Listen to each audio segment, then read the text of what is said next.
Jadon Sancho has handed in a transfer request at Manchester United. 3 players confirmed as being sold today, and Napoli still trying to sign McTominay from Manchester United. These are some of the stories we will be discussing on this evening's show. But before we get into that, please do me one small favour. Smash a like on today's video. Let's try and see 1,000 likes on this episode. And if this is your first time watching, please do subscribe to the channel. We're just about to hit 39,000 subscribers. Currently, only 50% of people who watch our videos are subscribed. So if you're one of those who isn't subscribed, make sure you get involved. Everyone is welcome. Right. Let's start the show off by running through 3 players that have been sold, confirmed. Here we goes today. So this is coming out from the man himself, Mr. Fabrizio Romano, in the last few minutes. Right, let's go through them all together. We can obviously give our opinions. We can see how we're feeling about it. So the first one is Will Fish. This has literally just been confirmed in the last couple of minutes. Will Fish has joined Cardiff City in the Championship. The deal is worth £1 million up front, with £2 million worth of add-ons, a buyback clause, and a 30% sell-on clause as well. I mean, you can't really argue with that, can you? If Will Fish goes to Cardiff and does well, Manchester United can bring him back. If Will Fish goes to Cardiff and does well, but not well enough to come back to Manchester United, we'll get 30% of the money. So for me, overall, it's a win-win. Now, the other 2 players are Pellistri. Fabrizio's saying that Pellistri obviously has left to join Panathinaikos for a fee of €6 million. And then the third one is Maxi Oyedel, who has joined the Polish side, Warsaw, in the last couple of minutes as well. So literally today, we've confirmed the exits of 3 players. Maxi Oyedel, Will Fish and Pellistri. Again, not massive amounts of money for these 3 players. It's about £8 million combined across the 3 deals, but none of them were going to get any game time. £8 million is better than no £1 million.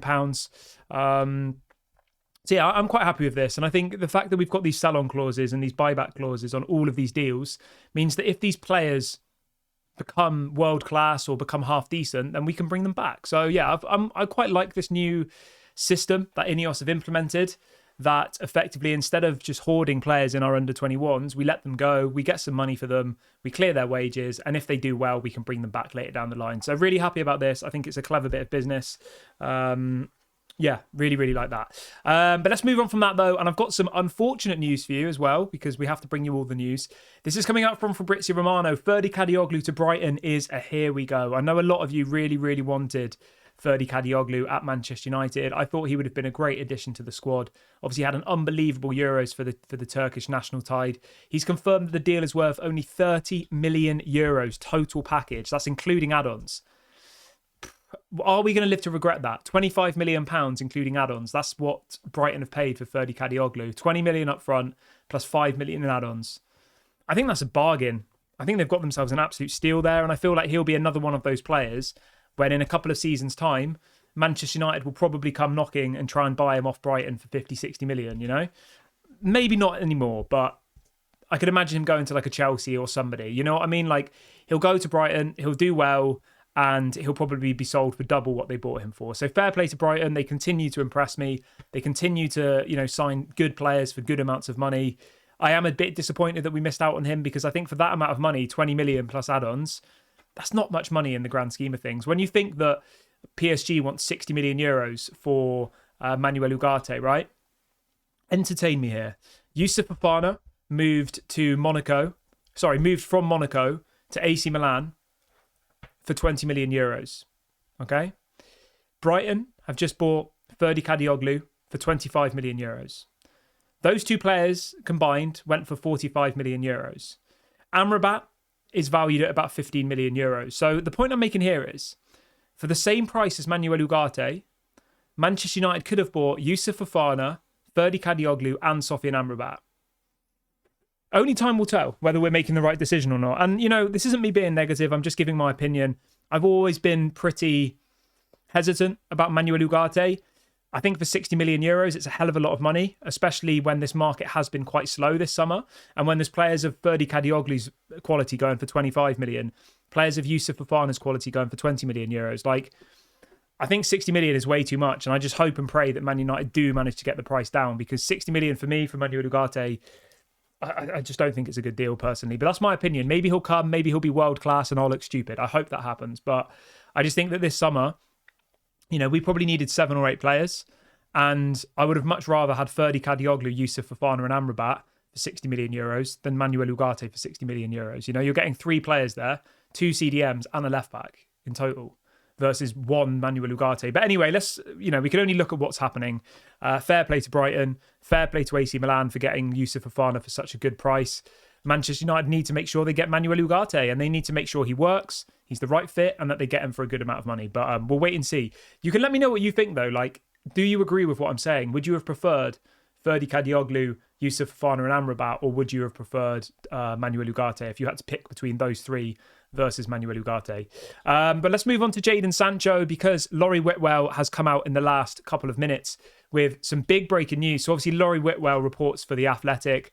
Very reliable journalist, doesn't put out fake stories. So this is coming from, as I said, Laurie Whitwell. He says, Jadon Sancho not be included in the squad against Fulham. One source has told me that Sancho reacted to the decision by telling the club he wants to leave, so handing in a transfer request. It says that Sancho did mix normally with his teammates in the Old Trafford dressing room, but refused to watch the game. Okay, so he was at the Fulham game. He spoke to his players, his colleagues before in the dressing room, but he didn't want to watch the game. He also then says that Juventus have stepped up talks with United over Jadon Sancho.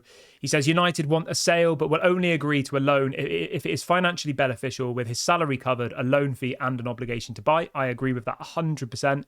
If we loan out Jadon Sancho without any obligation to buy, I will not be happy. Because that's just giving Jadon Sancho what he wants. I would rather let him rot in the under-21s. I would rather let him go and eat his packed lunches in his car like he was doing last season than allow him to go and move on loan with no obligation to buy. Now, the reason for this is, 1, he's got 2 years left on his contract. If we let him go out on loan now, he'll come back in a year with 1 year left on his deal, will refuse to go and will leave for free. So we'll get nothing for him. That's the main reason. The second reason is, to most people, he's disgraced the club. He's disgraced the fan base. He's disgraced the badge. Even to this day, his Instagram doesn't have a single picture of him in a Manchester United shirt. It's all still pictures of him in Dortmund shirts. He's deleted everything Manchester United related from his Instagram and all of his social media. He clearly isn't proud to be a Manchester United player, and he clearly wants to leave. Why would you enable him by letting him go on a loan without an obligation to buy? So I 100% back Ineos in this. I would rather keep him and have him rot in the reserves than let him go on loan unless there's an obligation to buy. He has to go, but there has to be an obligation to buy. So Laurie Whitwell also goes on to say that Juventus want to sign 2 wingers before the end of the window. The 2 main targets are Jadon Sancho and Nico Gonzalez. There you go. And then the final bit that Laurie Whitwell says is Jadon Sancho's chances of moving to Rennes have improved now that Thiago Motta is in charge. The club's sporting director, Christian Guntoli, also likes him. So it looks like the new manager who's come into Juventus really wants to sign Jadon Sancho. So that's good. I'm happy about that. As I said, as long as there's an obligation to buy, I have no problem with him going out on loan, as long as there's an obligation to buy. Then we've got some other journalists saying that apparently Barcelona are keeping an eye on the situation. I mean, that's all good and well, but Barcelona can't even register Dani Olmo, so I don't really see how they're going to afford Jadon Sancho. If they can't even register their newest signing, how the hell are they going to afford Jadon Sancho? The answer is they're not going to. So, but you can let me know what you think in the comment section about Jadon Sancho. What should Manchester United do with him?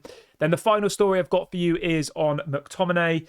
And the headline coming out in the last couple of minutes is that Napoli are now pushing to secure the signing of Scott McTominay, with Manchester United expecting to accept an offer of around £25 million. Great. I mean, if Sancho and McTominay leave in the next week, the window goes from like a 6 to like an 8.